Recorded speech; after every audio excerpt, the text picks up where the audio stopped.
Ngai le loto mali. Whamolmole le atua sei e talia mātou taulanga. Whamanuia ia ilan tau le atua o e ua whai taulanga ma whaafoits fuluai. Ono lo suafa Yesu.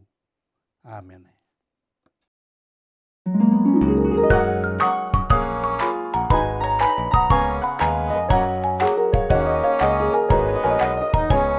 Alofa tamaiti, o le autua o le tātou tala, o le awala ia ngai I Kalevario. O le tātou matua tauloto e mau el kalatia e ono, a olona whai upelua, ia autou fesu ia autou avenga e ave, ma ia whaapea no autou whai o le tūla fono keriso. O le wheau mo le nei aso, e ma whai ono tātou fesoasoani I isi e tau ave a lātou avenga. O fesoasoani e se isi ate o e si isi avenga mamafa. Ai sa e fesoasoani e fo isi e tasi, e si isi mea o mamafa tele mo ia. Sa fesoasoani Simona, e amo se mea mamafa, tele amo Yesu. Fatoa malawan sanga I Yesu ma se poe matua sili o na whainga tā tele. Na o atu o ia mauna so o le fatoa ngai Getsemane. Ina ua le tausaminga o le Paseka. O le pole na pue nai o ia, ma ave na ia whaamasino ina. Na so ina o ia se awala whainga tae lu mo whai taulanga sili, tai o iutaia pi lato maherota. Sa feanu, sasa, ulangia ma whaamaina o ia. O le unga na tuina mai, o le oti. E whaaluona sasaina lo na tua, mahali ali maile ano. Ili tae au, o le tūlanga masani, e hamo lawa le pangu tae alo na sātau le nofuanga, e wha o le oti a teia.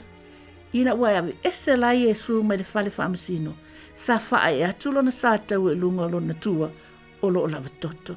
O le taimile ana feilo a Yesu, ma Simona. O Simona e saumele ai o kurene le itu I Afrika I sifo, ele o tau mai ele tuspa I ele mafu anga na o mai Simona I Jerusalema. Masana na sausa na malanga whaapisinisi, ma whaatasi mai le moto tangata. Sa ilo e Simona se wa inga winga ese o lo maita wina foi, ele moto tangata. O se tangata o lo si e mia, ene fita Roma se toa whaa. O lo ia ilungo le ulo le nei tangata se pale tui, ua lava toto lo na tino, mai fōlinga mai, o le amata pongia. O lo ia moina se sātauro. Ufa loa mai ai, o ia o le a whaasātauroina. Masala matautia se sol tū la fono, na whaatino ina le nei tangata o mawhaufongo I Simona. O whaafua se una pa uri tangata lea, ua tele le toto wa tafe mai lo tino, o na sāsasa ina tinga aina o ia. E fōlinga mai o maliu, o mawhaufongo I Simona. Ai ese lava le nei tangata, o le tele o pangota, e fe pisa o ma whaamisa, peitai. Ele ai se sena ia whaatinoina, ele o tautala mai foi. E fōlinga mai o ia o se tangata, e hanga le. A awa aia tu pe Simona, sa ia mai tauina o lo tala noa fita, ele o tau mawhai le tangata le tu ilunga.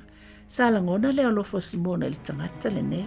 Ile taimile na wa ai solo le tas fita, ma tau wha au fia tulo le vau tangata ia Simona.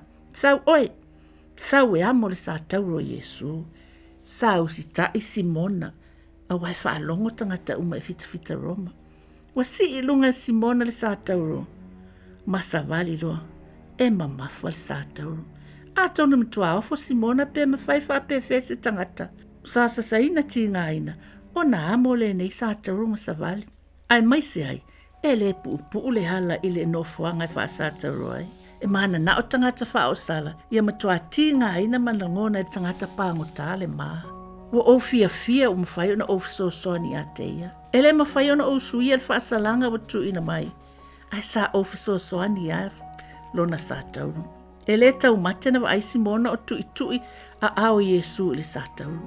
A tonu na ia langona wha amawhanawhana Yesu o le pangota na talo sanga ia manatua o ia pe afio mai Yesu. Masalo na ia whaalonga o whaamangalo Yesu ila tonu whaasaleina o ia. O nei wa inga uma, e le tau mate na manatua suia atu o toele o lango Simona. Na ia manatua ia so umalo na ola, sa ia fesoa soani ia Yesu. Na manino Simona i le avenga mamafa na tau aveina Iesu. O anga sala le laulangi atoa. A le ase mea mawhai ona e whaia. Mo Iesu i le aso.